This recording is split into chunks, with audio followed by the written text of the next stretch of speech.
بسم اللہ الرحمن الرحیم۔ شیطان سے جنگ۔ رسول اکرم صلی اللہ علیہ وسلم نے فرمایا، شیطان انسان کے دل میں وسوسہ پیدا کرتا ہے، اور جب کہ ایک فرشتہ جو اس انسان پر مقرر ہے وہ نیکی کی مسلسل رہنمائی کرتا ہے۔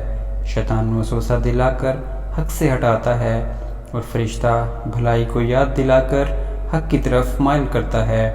جس کے دل میں بھی بھلائی کا خیال آئے وہ سمجھ جائے کہ یہ نیک خیال اللہ کی طرف سے ہے، اور اللہ کے لیے شکر بجا لائے، اور جس کے دل میں وسوسے آئیں وہ شیطان سے اللہ کی پناہ مانگے۔ پھر آپ صلی اللہ علیہ وسلم نے یہ آیت تلاوت فرمائی۔ ترجمہ: شیطان تمہیں فقیری سے ڈراتا ہے اور بے حیائی کا حکم دیتا ہے، اور اللہ تمہیں گناہوں کی بخشش اور فضل و کرم کی امید دلاتا ہے، اور اللہ بڑا ہی وسعت والا اور خوب جاننے والا ہے۔ سبحان اللہ۔